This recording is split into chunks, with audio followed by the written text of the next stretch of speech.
ಈ ಸಿನಿಮಾ ನಟರು ಸೌಜನ್ಯ ಬಗ್ಗೆ ಮಾತನಾಡ್ತಾ ಇಲ್ಲ ಅಂತ ಅದರಲ್ಲೂ ಕೂಡ ಈ ತುಳುವಲ್ಲೂ ಕೂಡ ಈ ಏನು ಕೋಸ್ಟಲ್ ವುಡ್ ಅಂತ ಏನು ಕರೀತಾರೋ ತುಳು ಒಂದಷ್ಟು ಚಿತ್ರ ನಟರಿದ್ದಾರೆ. ಇಲ್ಲಿ ಅಹಿಂಸಾ ಚೇತನು ದುನಿಯಾ ವಿಜಯ್ ಬಿಟ್ರೆ ಮೂರನೇ ಒಬ್ಬ ಚಲನಚಿತ್ರ ನಟ ಮಾತಾಡ್ತಾ ಇಲ್ಲ. ಇವ್ರಿಗೆ ಧೈರ್ಯ ಸಾಕಾಗ್ತಾ ಇಲ್ವೋ, ಅಯ್ಯೋ ನನಗೆ ಯಾಕೆ ಇದೊಂದು ಅನಗತ್ಯ ವಿಚಾರ ಅಂತ ಸುಮ್ಮನಾಗಿದ್ದಾರೋ? ನಮಗೆ ನೀವು ಹೇಳೋದು 100% ಸತ್ಯ. ಧೈರ್ಯ ಬೇಕಾಗತ್ತೆ. ಎರಡನೇದಾಗಿ ಕಾಳಜಿ ಬೇಕಾಗತ್ತೆ. ಮೂರನೇದಾಗಿ ಅದರ ಬಗ್ಗೆ ಓದ್ಕೊಂಡು ತಿಳ್ಕೊಂಡು ಅರ್ಥ ಮಾಡ್ಕೊಳ್ಳೋ ಒಂದು ಮನಸ್ಥಿತಿ ಬೇಕಾಗತ್ತೆ.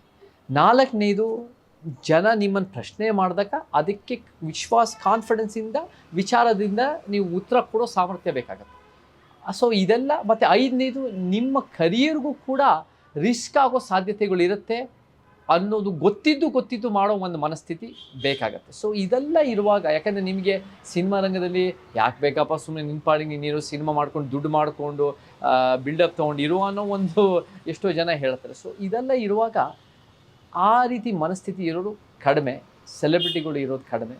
ಮತ್ತು ನಾನೇನು ನೋಡ್ತೀನಿ ಅಂದರೆ ಈ ಸೆಲೆಬ್ರಿಟಿಗಳು ಹೆಚ್ಚಾಗಿ ಏನು ಮಾಡ್ತಾರೆ ಅಂದರೆ ಬೇರೆ ಪ್ರಭಾವಿಗಳ ಜೊತೆ ಹೆಚ್ಚಾಗಿ ನಂಟಿಟ್ಕೊಂಡಿರ್ತಾರೆ ಹೊರತು ಅಂಥ ಪ್ರಭಾವಿಗಳು ಏನಾದರೂ ಒಂದು ರೀತಿ ಅದನ್ನು ಪ್ರಶ್ನೆ ಮಾಡೋ ಒಂದು ಧೈರ್ಯ, ವಿಚಾರ, ಕಾಳಜಿ ನನಗೆ ಕಾಣಲ್ಲ.